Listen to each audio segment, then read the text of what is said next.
Peu polluant par nature, le moteur diesel produit cependant quelques éléments nocifs que l'on s'efforce de réduire.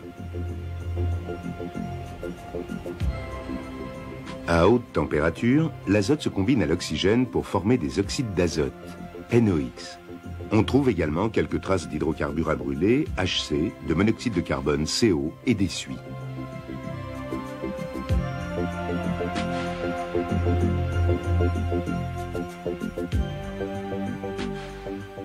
Pour répondre à la législation des pays à dépollution sévérisée, divers moyens sont mis en œuvre, tels que le recyclage des gaz d'échappement ou l'aménagement de la courbe d'avance à l'injection associé à un catalyseur d'oxydation.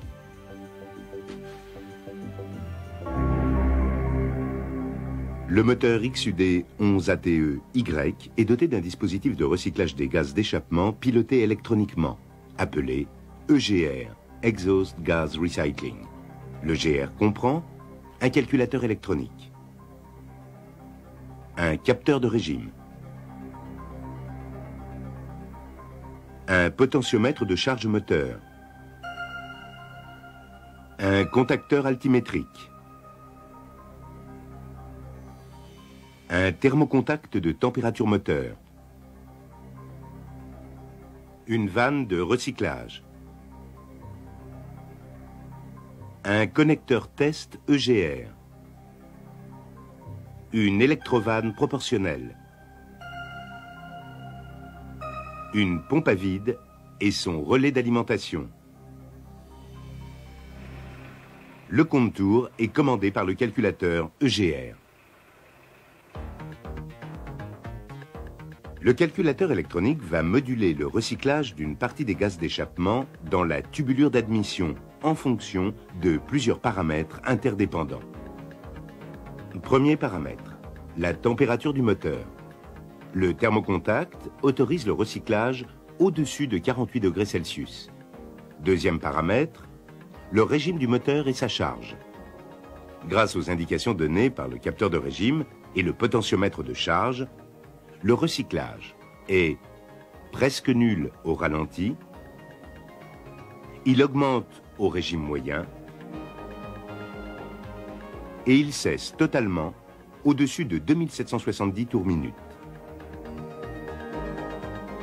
Dernier paramètre, la pression atmosphérique. Le contacteur altimétrique autorise le recyclage si la pression est supérieure à 930 hectopascales, ce qui correspond à une altitude inférieure à 1000 mètres.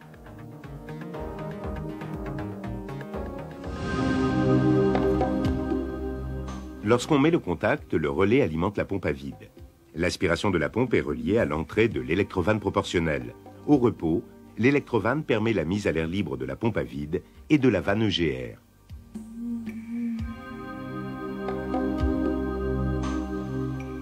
L'électrovanne comporte une vanne commandée électriquement, une membrane qui sépare le corps en 3 chambres, A, B, C. La chambre B contient un clapet qui ferme l'entrée d'aspiration de la pompe à vide. Lorsque les conditions de température, de pression et de régime sont remplies, l'électrovanne ferme la mise à l'air libre.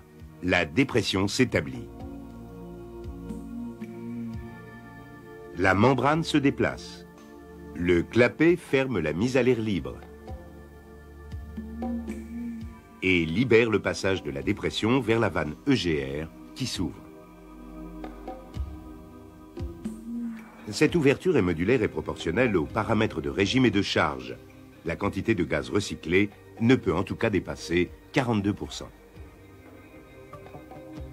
Le calculateur gère la fonction d'autodiagnostic.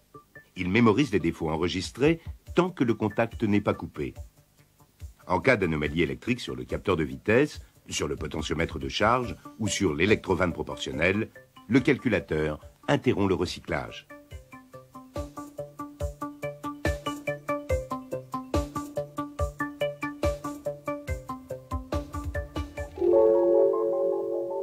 Certaines anomalies ne sont pas mémorisées par le calculateur.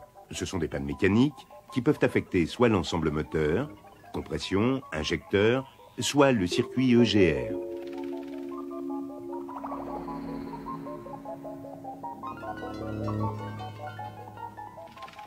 En cas de dysfonctionnement du moteur, on commencera par contrôler les codes défauts et l'on se référera, s'il y a lieu, à la liste des anomalies pouvant se manifester en leur absence. Cette liste se trouve dans la CIR 605.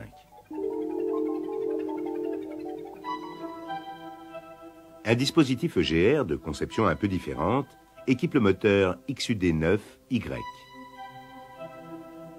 Il comporte un boîtier électronique, un capteur de vitesse, un thermocontact 48 degrés Celsius, un convertisseur de dépression associé à un temporisateur pneumatique, une électrovanne de commande, une vanne de recyclage et un doseur d'air d'admission. Le circuit d'assistance au freinage fournit la source de dépression.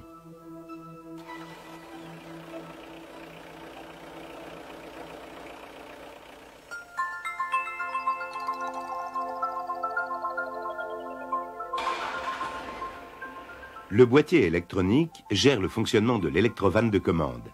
Celle-ci reste fermée si la température moteur est inférieure à 48 degrés Celsius.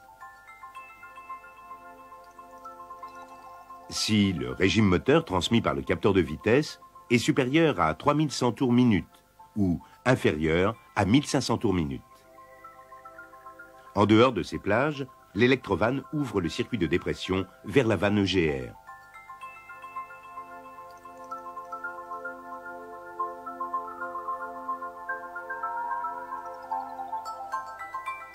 Le convertisseur de dépression est synchronisé avec le levier d'accélérateur. Il transforme l'information charge en une valeur de dépression. À pleine charge, il supprime le recyclage.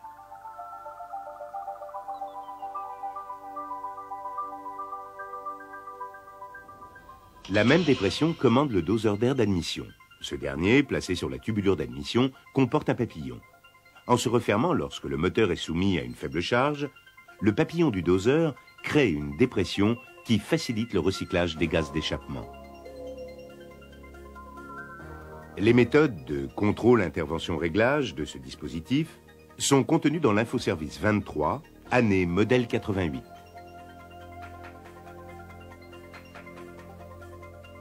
Pour répondre à la législation de quelques pays, un catalyseur est monté sur certains modèles équipés de ce moteur.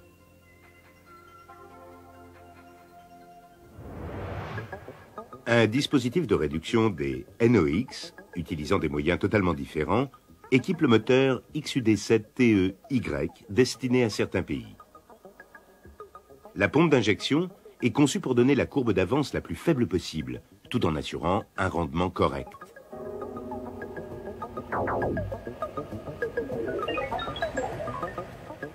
Cette limitation réduit la formation des NOx et des suies, mais elle augmente celle des CO et des imbrûlés. Par ailleurs, le bon fonctionnement du moteur n'est pas garanti en altitude. Pour pallier ces inconvénients, le moteur a reçu certains aménagements. Les guides de soupape sont équipés de joints d'étanchéité. Les injecteurs délivrent une forme de jet qui favorise la combustion. L'avance reçoit une correction altimétrique qui comprend un contacteur altimétrique qui se ferme à une pression atmosphérique de 891 plus ou moins 16 hectopascales et une résistance de protection. Ce système commande une électrovanne montée sur la pompe d'injection. Elle agit sur le vérin pour augmenter l'avance. L'élimination des CO et des HC a été confiée à un catalyseur d'oxydation adapté au diesel. Il travaille à des températures plus basses que celles rencontrées sur les moteurs à essence et ne nécessite pas une isolation aussi poussée. L'utilisation d'un pot catalytique implique l'usage d'un gazole à basse teneur en soufre.